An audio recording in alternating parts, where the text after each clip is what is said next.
Hey guys, it's K Divine. Okay, so this is the second part to part three. Sorry I had to split it up. I didn't realize how long this story is. I mean, I was there for a long time, so I guess there was a lot that happened during that time. So, I said that I was going to start this off by talking about them trying to make me jealous by updating one of the apartment buildings. And this is the craziest part. To me, this is the craziest part of this story. So like I said, they have been harassing me. They messed with my internet and all of this stuff, blamed me for the neighbor getting evicted and all this other stuff. So at this point, I'm just over it. I was like, I don't know how I'm going to get out of here because, I couldn't save enough money to get another apartment. Plus, now they have sent me for eviction 3 times. Now, like I said, the first time I understood because I really was behind. And it rightfully so, she had every right to do that. But the other 2 times really were unnecessary to me. I was paying on it. I was paying the rent. I just was splitting it up in 2 payments. The first time I was way behind. I was like a month and a half behind, so by the grace of God, I was able to get it together and I was able to keep our housing. And I was also able to pay the DTE. Like I figured out a system for for the income that I had coming in. I figured it out. I made it work. Excuse me. While also being harassed at my job that whole entire time.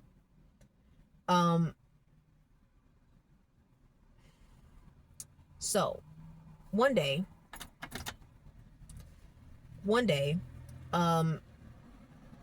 I had a dream. It was a Wednesday. And a lot of, I utilized that time. I would take my baby to daycare. And the reason why I was taking her to daycare is because I was paying for it. And, she needed to run around and have fun. And I needed to rest because of everything that I was going through. This is also at the time when I was getting good at my tarot reading and my oracle readings and things of that nature. So like I was deep diving into investigating on what was happening to me, and learning my new skills. So I needed that time to practice on my own and I needed time to rest. So at this time, it was middle of the day, and I laid down on the couch to take a nap, like I did a lot of those days. And in this dream, I woke up in my apartment from a knock on the door, and it was a police officer. It was like a sheriff, and he comes to my door, and I open the door, and he says, "Ma'am, can you please step out and look at this?" So I step out of the apartment and I look across the street, or look across the parking lot, and the apartments that are facing me this way, their doors and stuff are this way towards me. It's on fire. It's on fire. There are people on stretchers. It was just pandemonium, chaos going on. And I was just like, what the hell is happening? But I was fine. Like I said, it was pandemonium happening around me, but I was like, what? I was like, wow, that's weird. And then I woke up and I was like, what could that dream mean? And then maybe about somewhere between 2 and 4 weeks later,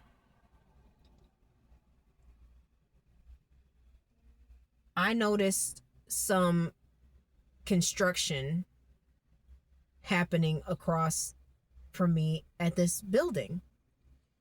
Like they were tearing, everything down, and I was like, what are they doing over here all of a sudden? And it wasn't until just like around Christmas time where, this was after my car got repossessed and I wasn't working anymore because I didn't go back. So I was just trying to recover and just trying to figure out what the next steps were because, I didn't think I couldn't really leave to go to work anywhere, but also like I was like, maybe an opportunity is going to come. I don't know. I didn't know what was going to happen at this point. So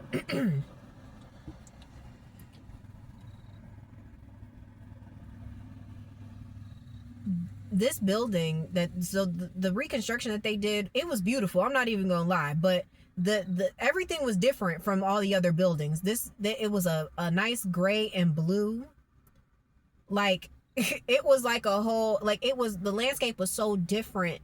It was updated. They replaced these people's doors, they replaced their windows and everything. It was beautiful. And the reason why I know that they did this to make me jealous was because they had been telling people that I was like some sort of high mate. I don't know. I'm not sure what the rumors are for real, but they were doing that in attempt to make me mad. They thought I was going to call the office and say, well, why am I not getting a new doors? Because the windows and stuff, like the insulation in my apartment was atrocious. It was so cold in there in the winter time. It was ridiculously cold. Even with the heat turned up high, it was ridiculously cold in there all the time. And it's like they wanted me to be jealous, and I don't know why. I never bothered these people, and I didn't talk to them. But before I say that, or before that happened, like right before all that construction and stuff went up, Dwayne, the other maintenance guy, came to my door.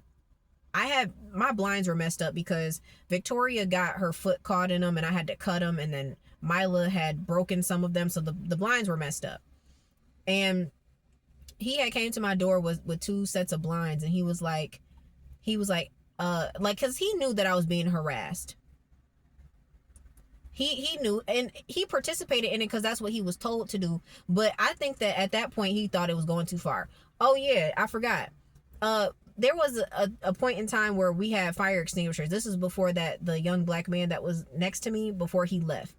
They update the fire extinguisher tags every year. So we all got a note on our door saying to put our fire extinguishers outside so we could get the new tags.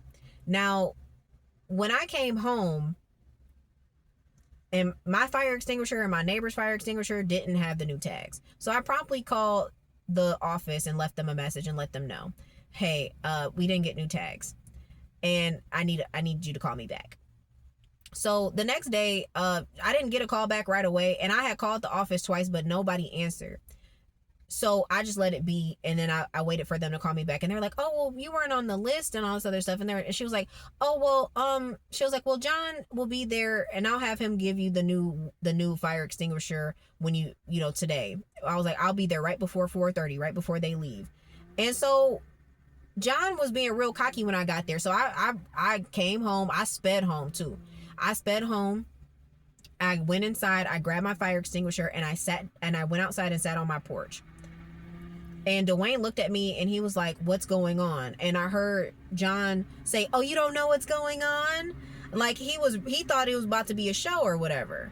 So then he comes out with the new fire extinguisher and he starts acting all like, oh, I saw you sitting over here and I thought we were going to do this on Monday because it was a Friday. He was like, but since you're sitting over here, I figured, oh, we could just do it now. And I was like, we don't have to do all of that.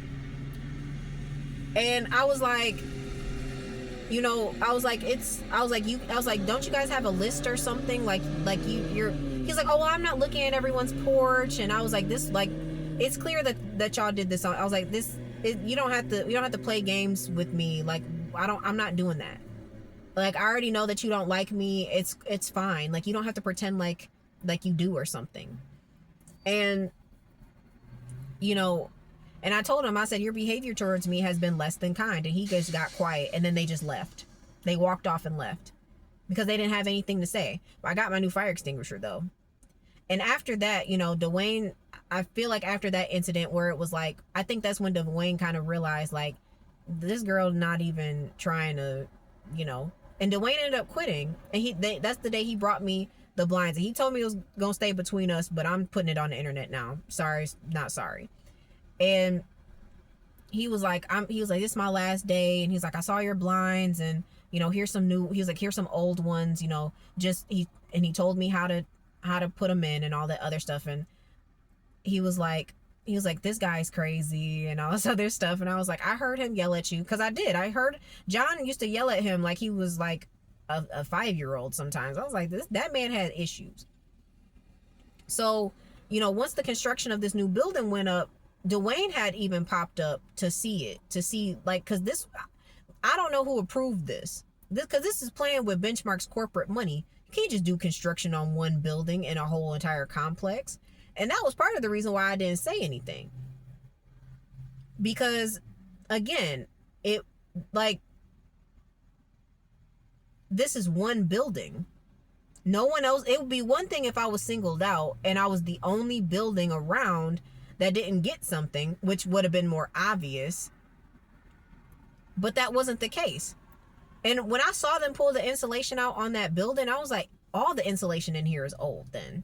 It's not just me. So I didn't feel alone. So I was like, well, I'm sure that other people's apartments are cold. I'm sure that other people, because these doors are old, the seals on them and stuff are old. So I was like, I know that other people are having the same issues. So I was like, so I'm not going to say anything.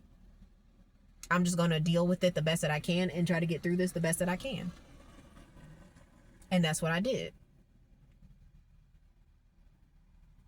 So the construction went up and I didn't say anything. That's when stuff started getting really weird.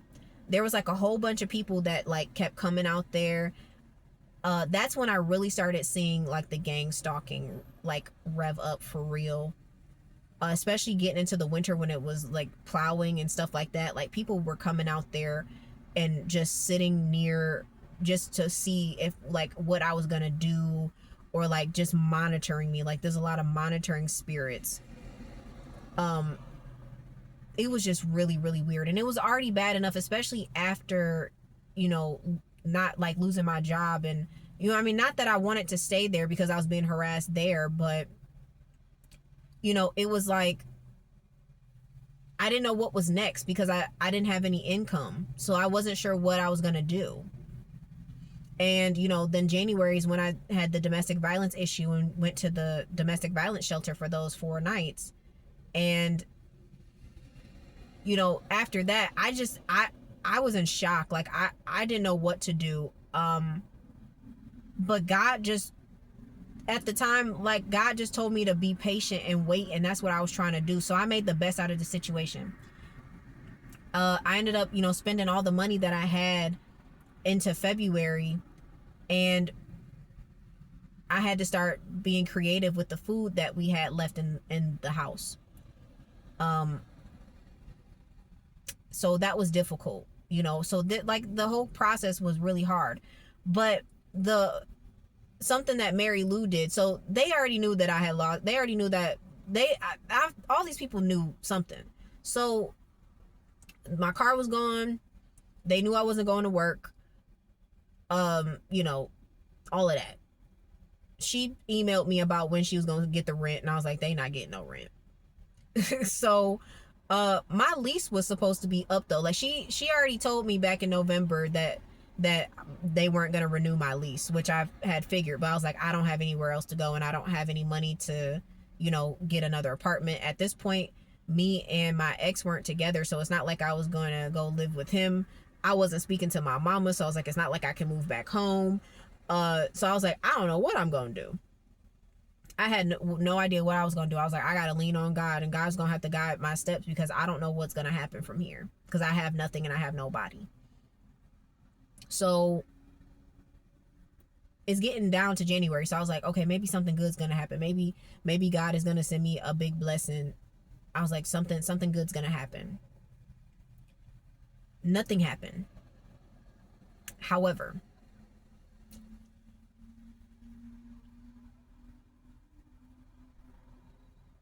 I was trying to come up with a plan. But in the midst of that, they sent some HVAC people to my house one day. Now, this was the middle of January. It was very cold outside. It was like 5 degrees outside. It was very, very cold. And they were like, oh, we're here to replace your heating system. And I'm like, I didn't receive no email or nothing about it. So I was like, I didn't know. I was like, okay. These people took the old unit out completely. Now the house is cold because there's nothing there. Then they bring the new one in the box, and they half unbox it. And then they tell me, oh no, we're at the wrong apartment. My house hasn't had heat in over, an hour or two at this point, and the temperature is dropping fast.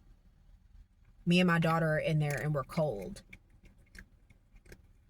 So I get my little mini stepper and started trying to work up a sweat to try to stay a little warm. I try to cover my daughter up as much as I can, but she, toddlers try to do whatever they want to do. So she kept taking stuff off. But I tried to keep her as warm as I could. Blankets and all that. So they were like, oh, well, we can put the old one back in. And I said, that's fine. Do what you have to do. So they put the old one back in, but they added some piece to it that wasn't there before. And I was like, something's fishy here. And then they apologize and say, we're really, really sorry and all sorts of stuff. I'm like, okay, yeah, whatever. The next day, there were some people in the crawl space, and I heard some banging that was right under my apartment, which was right where the heating system was. And then the day after that, the heat started to fail. The temperature started to drop in the house. They sent the HVAC people out. They fixed it. And then the same thing happened again the next day. But because I wasn't reacting and getting upset, they didn't know what to do. So they told me they were going to send in somebody to give me a new one. Again, this time for real. So I had they gave me 2 space heaters, and that's what we used to get by, which honestly the space heaters were doing the job better than the broken HVAC system, to be honest. The heaters were fine with me. So they send in these people, they put the new one in. They were still trying to mess it up, but I caught them towards the end. And the guy was just, he was trying to talk to me all casually like we were cool or something. And I just wasn't with it. I just ignored him. Kept telling my baby, like, leave them alone. And like, oh, she's okay. And I was like, no. I was like, don't be over there messing with them. Leave them alone. Let them work. Let them do their thing. We gonna stay out their way. Because, that whole thing takes hours. They were in my house all day. So once the new one was in, we were okay. But that was cruel. We were cold. Okay? It was the middle of winter. So after that, like I said, so then after that, that's when I was supposed to move out, like the next week or whatever, right? So she had people watching. So I was supposed to move out by January 30th. Now, the paper that I received told me that because they were not renewing my lease, that I had to move out by January 30th, or the landlord could take me to court. And like I said, at this time, I didn't have any other options. So I was like, I don't know what to do, but I can stay here and keep living here, and she's going to have to take me to court. So that's what I did. So the January 30th came and went while they were like, when are we getting the keys? And I said, oh, by 5 o'clock. So 5 o'clock rolls around and they go home for the day, and I stay in my apartment. So the next day she rolls around in this is like January 31st. She rolls around and she's just like, when are we getting the keys and all that? So I showed her on the paper. I said, this says, or you have to take me to court. So take me to court. And then like maybe 2 weeks later, I received court documents about when we were going to, have our meeting about this, in court. So I pretty much stayed in the apartment rent free, and we were struggling at the time. I'm not gonna lie, because I didn't have much money. There was a couple times that we had to get on the bus to go to like Kroger just to get a couple items, to get diapers and stuff like that. It was really rough. That was a really, really tough time for me. The whole situation with my ex, I was scared. I didn't have anybody to call. I ran out of money, so I couldn't get my cell phone back on for a while.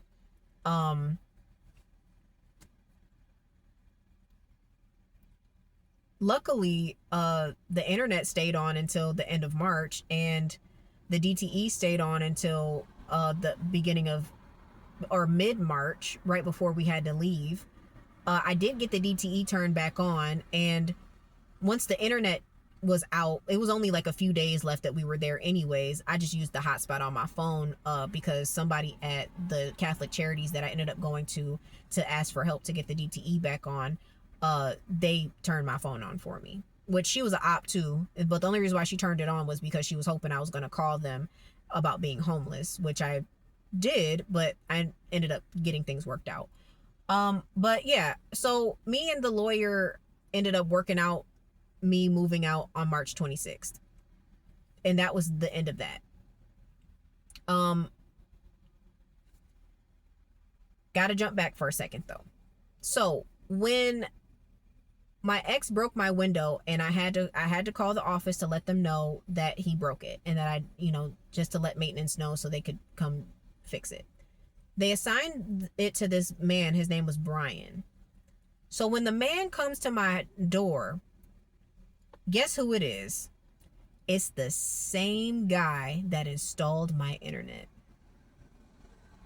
The same person. And they did that in hopes that I would be like, weren't you the person? And I knew it when I saw him, but I didn't say anything. I didn't say anything. I don't know how they did that. I don't know how all those people worked together to do that, but it was the exact same guy. And I was like, it's no way that you work for Xfinity and for Benchmark. He always worked for Benchmark, because he told me that he had called the office to get into the crawl space at some point, and they let him in. And I was just like, that doesn't even make sense. It's because he had access at the time. That's why it took 3 days for me to get my internet set up, because they were playing games with me. So it's like, this is when I started realizing all of this stuff. Like, I was like, wow, these people really worked really hard to try to, I don't know what they were trying to do. I don't know what the goal was. A part of me believes that the goal, I was supposed to die at some point. I don't know how. I will say that I remember back in February of last year, I was coming home from work or somewhere, not work. It was dark outside. It was 8 o'clock. I think I was coming home from Michael's house, and I think I left Mila over there. And I remember there was like this van that was parked on the corner in the complex. It was like a cleaning van, like a carpet cleaning people. And it's 8 o'clock at night. So I was like, who's getting carpet cleaned this late at night? That's weird. And that van pulled up behind me after I got out, and I heard the Lord speak to me and say, "Don't move." I was at my passenger door getting stuff out of the passenger seat, the front passenger seat, and I heard, "Don't move," and I didn't. They came zooming in. I couldn't see them open the van door was on the opposite side, so I couldn't see anybody come out. So I don't know what they were doing. I don't know what happened. But then the door closed, and they turned around and they sped off. And I don't know if that was a hitman or what that was, but that somebody was attempting to do something to me that night. And I don't know what it was. So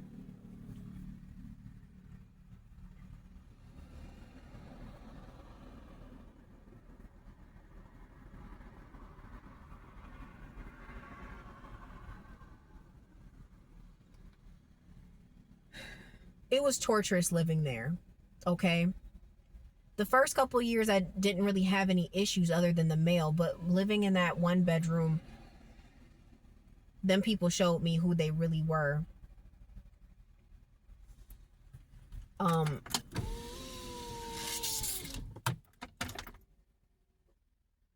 Tori's mad because I rolled the window up. It's cold.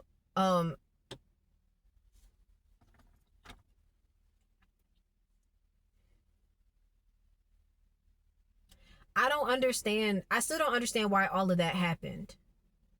Because like I said, it was torturous. Those people tortured me. Okay? the HVAC thing, that sent me, because I was like, this is completely unethical. You cannot do this to people. I don't care how much you don't like them. You had me and my toddler, who wasn't even 2 yet, without heat.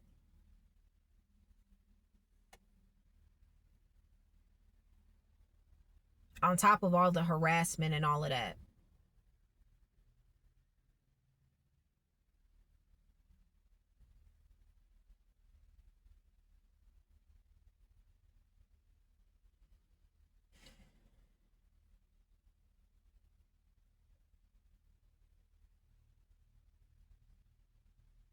Then they had people around the community watching me.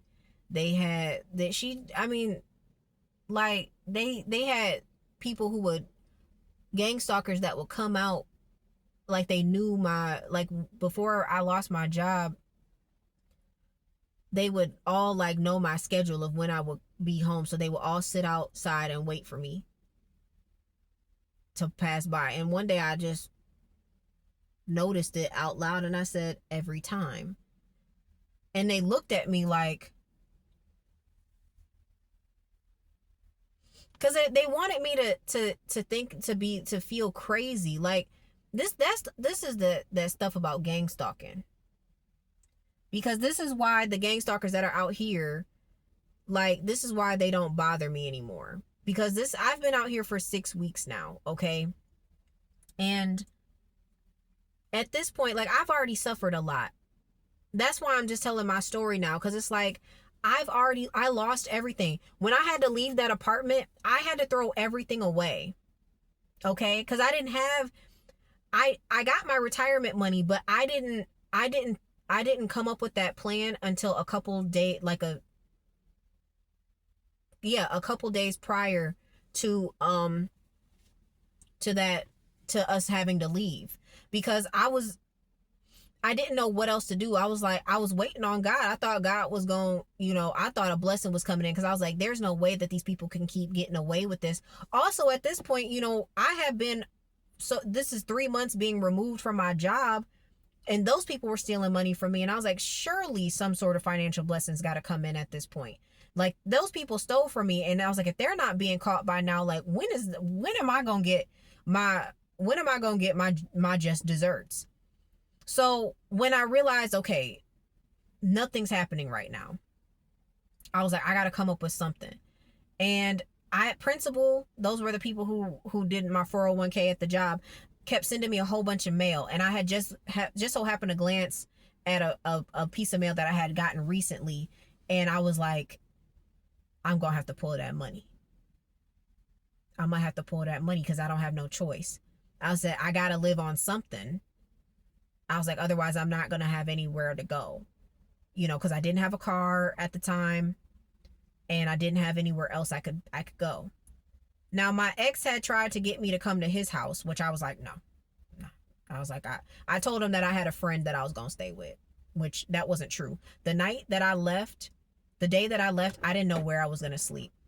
I had no idea where I was going to sleep that night. I had been working with Catholic Charities of Ann Arbor because, like I said, prior to that, when my DTE went out, and we didn't have much food in the house anyways. Like, we had we didn't have anything really. It was like rice, and I could barely get my daughter to eat that. So I didn't have barely any food left, and I was like, I have to go get help. So when Mila woke up, I had packed up some stuff because I didn't know what was gonna happen. I got her into the stroller, and I walked to Catholic Charities. I went in and I was just like, this is what's going on with me. This is the only place that I could think of to come to that was in walking distance, that I felt like, I was like, this is the only place I could think of, because I had I have a social work minor. Social work was one of my minors in school, and that was one of the places that I remember some of my professors talking about. At the time, it was called Catholic Social Services, but it's now called Catholic Charities. And so that's where I went. And so they helped me. They let me get on their phone, and they let me use their internet and stuff like that. And they had just did like a food drive or something, so they had extra food and stuff, so she gave me some stuff that I could eat and the stuff for us to take home. And she also gave me diapers because we were out. I didn't have any diapers. She gave me wipes. Like, they gave me a lot of stuff during that time. So we went that day. It was like a Monday, and then we came back the next day to come get the rest of the stuff. And uh Lori Wilcox, that was one of my Destiny helpers. Thank God for her. Shout out to Lori. Um she was like, we're gonna get your DTE back on. And she called up some people, and they surely got it back on for me that day. So we were only without it for a little bit over maybe 30 hours. And it was warmer that those couple of that night or so, those couple of days. It was actually kind of warm outside, so we weren't cold or anything in the house that night. We just didn't have any internet or anything, no electricity. But once she gave me a whole bunch of like food, she gave me like shelf milk and stuff, so Mila was able to have milk again. And she had a couple apple juices and stuff like that. And they gave me resources to get to like pantries and stuff. So they gave me a couple bus passes, so I ended up taking the bus pass, getting on the bus to go to Northside Food Pantry in Ann Arbor with Mila to get some more food. And then we started taking the bus to there was a pantry that was close in Ipsy too. So I went there to get some stuff for us as well. And for the last couple of weeks that we were in that apartment, we had food to eat. And I was happy with that. So we were okay. We didn't have a lot, but we had stuff to eat. At that time, the maintenance crew was different. But they always gave me bad energy. I didn't feel good at all living in that apartment except for on the weekends. And that was because the maintenance guys weren't there. When the maintenance guys were there, I just always felt watched, always felt spiritually harassed. If you understand that, like, those of you who know understand what I mean when I say spiritually harassed. Like I was being watched, like I was like public enemy number one. Like, anytime I left, they knew, like they were reporting it. Like, if I went to the mailbox, somebody was always watching. It was just really, really weird. Like I like they were treating me like I was some sort of criminal, but it's like I never did anything to anybody. They turned the whole community against me, making me out to be some bad person just so they could cover up their crimes. Same thing the people were doing at my job. The same thing my family was doing. The same thing my ex was doing. I'll get into that in the next couple of videos as well. But the day that I was moving out, I was throwing as much stuff away as possible because I already knew I wasn't gonna get everything out of there, because I couldn't carry the furniture on my own or nothing. So I was like, whatever. I left my like TV remote and stuff, I left it out for them. Like, I was like, somebody can take this TV if they want. My 55-inch had broken at that point, so it wasn't no good, no way. But I threw as much stuff away as I could. But I saw there was a new neighbor that had came there a couple months prior to that. He used to fuck with my internet a lot too. Like, he was there to watch me closely. And I don't know if they had cameras or anything I'm not really sure what they had in my apartment at this point, but he was there to monitor me heavily. And I saw him and his girlfriend taking my stuff out of the trash. And when I saw that, I just decided to leave everything. I was like, I took what the day I left, I packed the little bit of stuff that I could. I literally left everything behind. All of my Funko Pop collection, all of my books.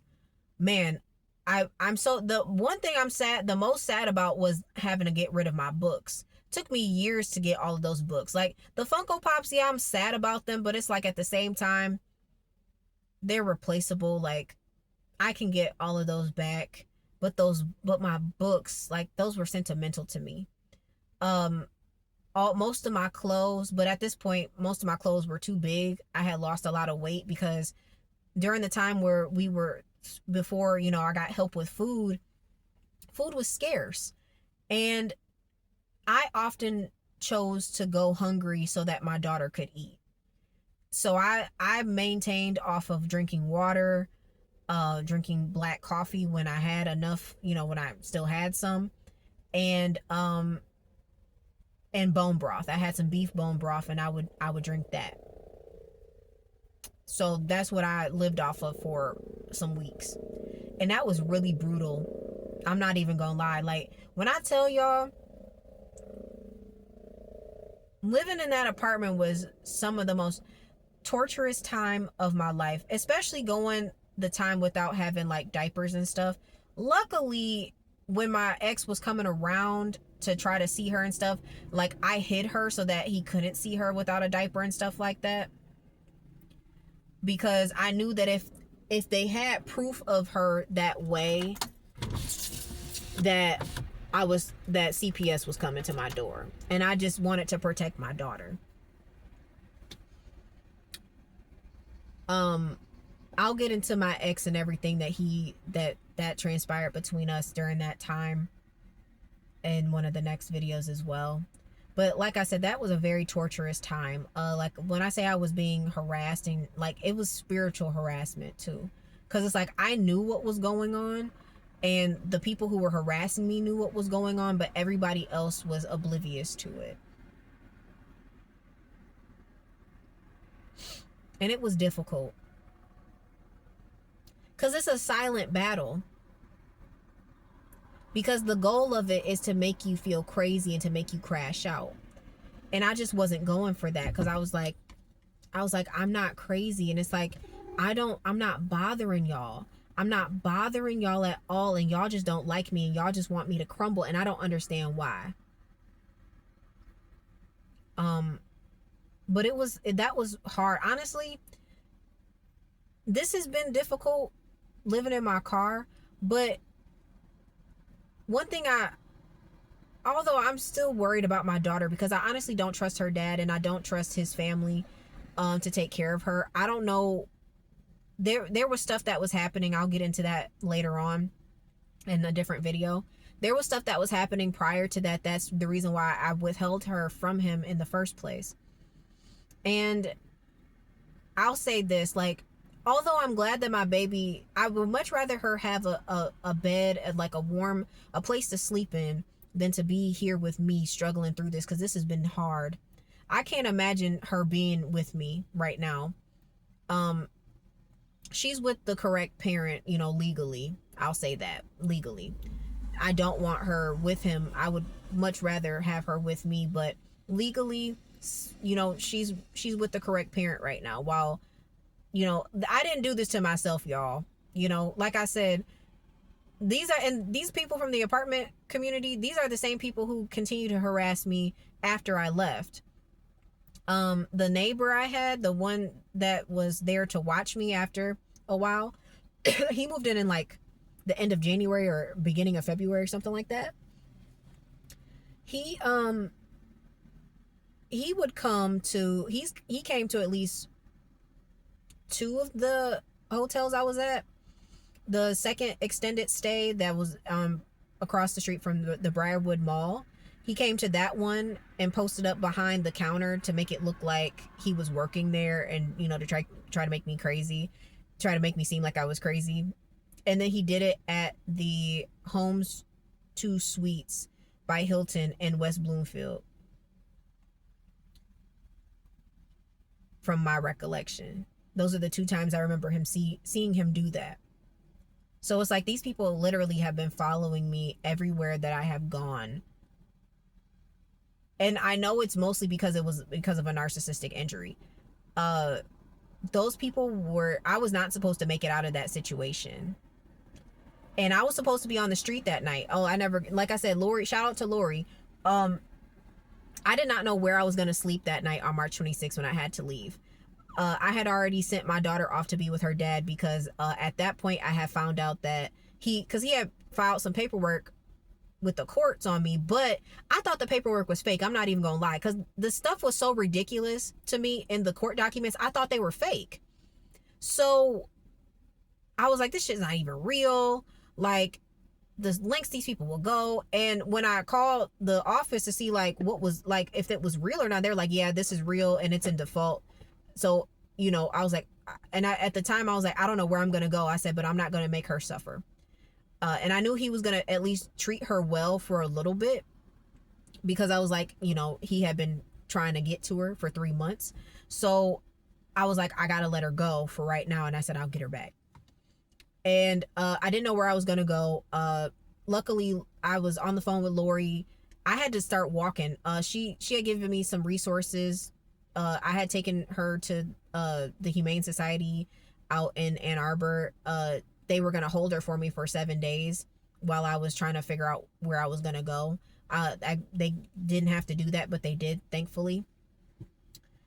Because at this point, I was just waiting for my money to deposit into my account.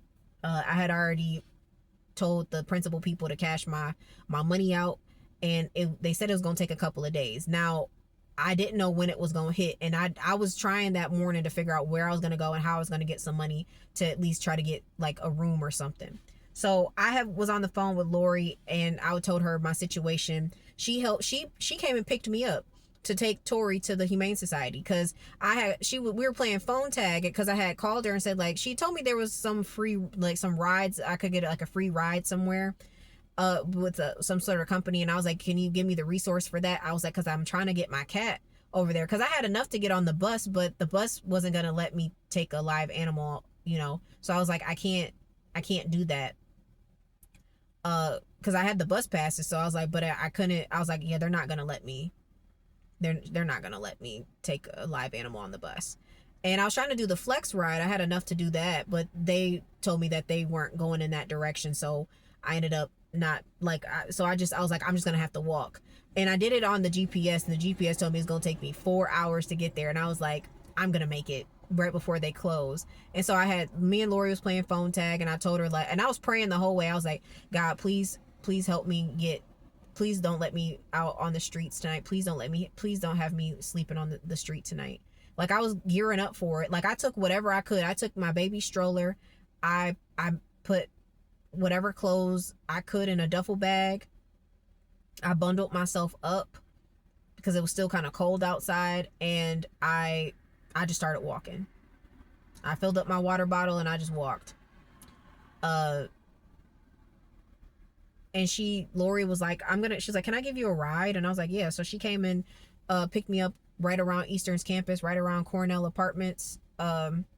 She took me to the Humane Society. I filled out the paperwork and everything. She was like, do you want me to wait for you? And I was like, yes, please. Because I didn't know where I was going to go. So I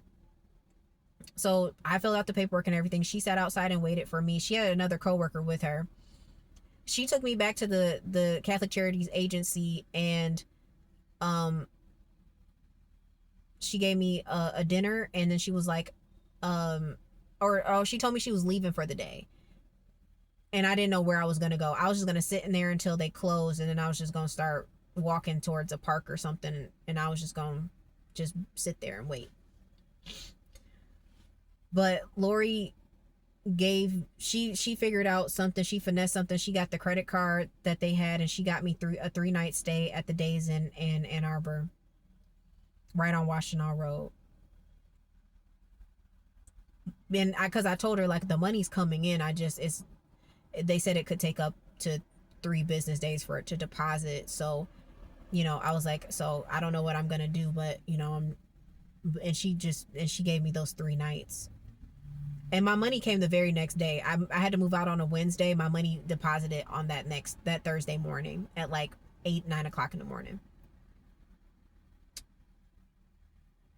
So leaving that place was traumatic. But the fact that I was survived through all of that was the crazy part, because I wasn't supposed to. The odds were stacked against me. I handed Mary Lou her keys, and I told her to have a good day, and that was the end of it. And they tried to send me, like, some collection stuff, because I owed them money or whatever, but I'm not giving them a single dollar ever again. I ignored that email. I haven't spoken to any of them people or reached out or none of that. No, I'm done with that. I'm letting God handle it. The last time I was out that way was the last time I had my daughter. And I did see that the rest of the apartment complex is getting a facelift because of that building. So I'd have to say that she's probably getting in trouble for that. They have to change the entire complex because they changed that one building trying to upset me. I told y'all, narcissists will lose the war to win the battle. And they played with the wrong person. And they didn't think that stuff through. It was clear. It was clear they didn't think it through at all. So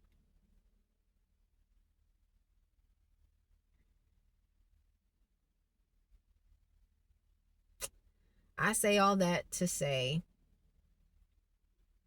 the apartment was really, like, you can see like two parts and they're both about an hour long. That was a lot, okay? Um I suffered a lot in that apartment, but I grew a lot and I learned a lot too. Um I never had to be so strong. Not having food, being scared every day, not sure what was going to happen. That was hard. I'm very, very grateful that I'm grateful that I survived that because I wasn't supposed to. I don't know what the plan was there. I really don't. I know it was not for me to survive, but I was not meant to survive that.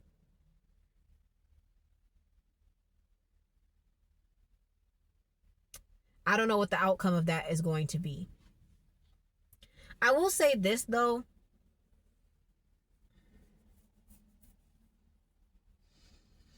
Something in me tells me that these people are being investigated. And I feel like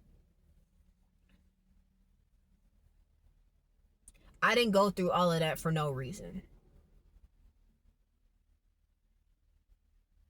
Everything that I've experienced, and especially within the last couple of years, everything happened for a reason.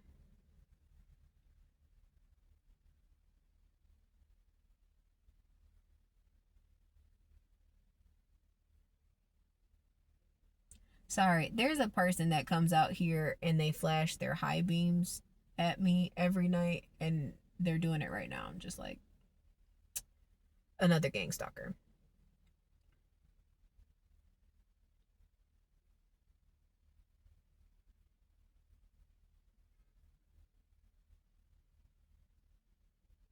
Okay, they're leaving. But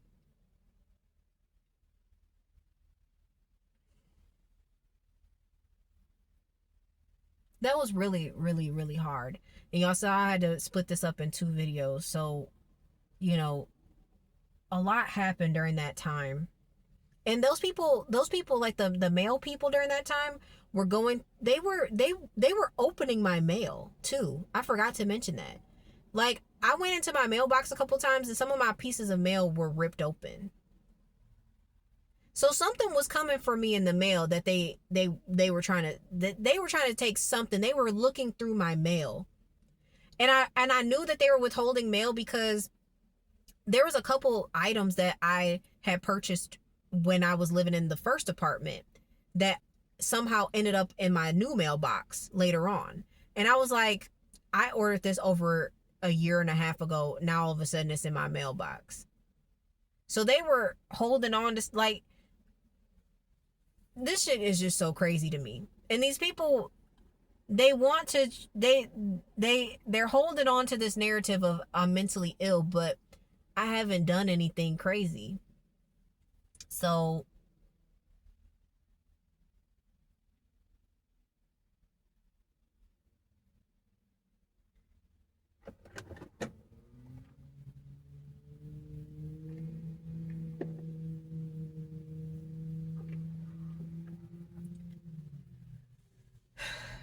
I'm just so grateful that I survived that because I wasn't supposed to. But that's, if y'all have any questions, please put them in the comments below. I'm okay with making follow-up videos too, because like I said, it's a lot. This is a lot. So if you're watching these to the end, thank you. I know that this is a lot of information, but like I said, this is my story and it needs to be told. So please share these videos, like, comment, and subscribe to my channel, please. I've been being tortured for a long time. I'm still being gang stalked as we speak. But I feel like things are about to, I feel like things are going to change soon. I feel like God is working on something major for me. And you know, I've had to suffer, but I feel like the reward is going to be much greater than any suffering. So, with that being said, I'm not sure what I'm going to do next. I'm not sure who I'm going to talk about.